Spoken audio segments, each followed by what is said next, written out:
Niagara of இந்தியான்னு அழைக்கப்படுற Hogenakkal water falls தான் நம்ம வந்திருக்கோம். இது எங்க இருக்கு பார்த்தீங்கன்னா தமிழ்நாடு கர்நாடகா பார்டரில் இருக்க ஒகேனக்கல்ன்ற ஒரு ஊரில் தான் இருக்குது. உங்கள் ஃப்ரெண்ட்ஸ் அண்ட் ஃபேமிலிஸோட வீக்கெண்டை ஸ்பெண்ட் பண்ணுறதுக்கு இது ஒரு பர்ஃபெக்டான சாய்ஸ்னு சொல்லலாம். இந்த இடத்தோட ஹைலைட்டே பார்த்தீங்கன்னா காரைக்கல் ரைட், அதாவது பரிசல் சவாரி தாங்க. இந்த போட்டிங் சர்வீஸை பார்த்தீங்கன்னா தமிழ்நாடு கவர்மெண்ட், அதாவது தமிழ்நாடு டூரிசம் போர்டு தான் எடுத்து நடத்துறாங்க. இந்த ரைடோட ப்ரைசிங் டீடைல்ஸை நான் டிஸ்பிளே பண்ணுறேன்.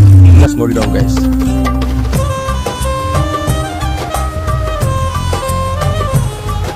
ரைடு ஸ்டார்டர் உடனே நம்ம முதல்ல பார்த்தது பார்த்தீங்கன்னா சினி ஃபால்ஸ். இந்த சினி ஃபால்ஸ் பார்த்தீங்கன்னா வேற லெவலில் இருக்குதுங்க. சினி ஃபால்ஸ் பார்த்துட்டு அடுத்து நம்ம பார்த்த இடம் தான் பார்த்தீங்கன்னா ஐந்தருவி. அது இன்னும் அல்டிமேட்டுங்க. ஐந்தருவிக்கு அடுத்து நம்ம பார்த்த இடம் தான் பார்த்தீங்கன்னா இந்த அயன் பிரிட்ஜ், ஆற்றுக்கு நடுவில் போகிற பிரிட்ஜ். வேற லெவலில் ஒரு வியூங்க. ஈவன் பெஸ்ட்டாக பாடி மசாஜ் உங்களுக்கு வேணும்னா இந்த இடத்துல வந்து அவைலபிள் இருக்குங்க. ப்ளஸ் இங்கே கிடைக்கிற ஃப்ரெஷ் வாட்டர் மீன் குழம்பு, மீன் வறுவலும் பார்த்தீங்கன்னா அல்டிமேட்டாக இருக்குங்க. ஒகேனக்கலை பற்றிய ஃபுல் வீடியோ நம்ம சேனலில் ஆல்ரெடி போஸ்ட் பண்ணியிருக்கோம். அந்த வீடியோட லிங்க்கை வந்து இந்த ஷார்ட்ஸோட ஃபர்ஸ்ட் கமெண்ட்டில் பார்த்தீங்கன்னா பின் பண்ணி வச்சிருக்கேன். மறக்காம போய் பாருங்க.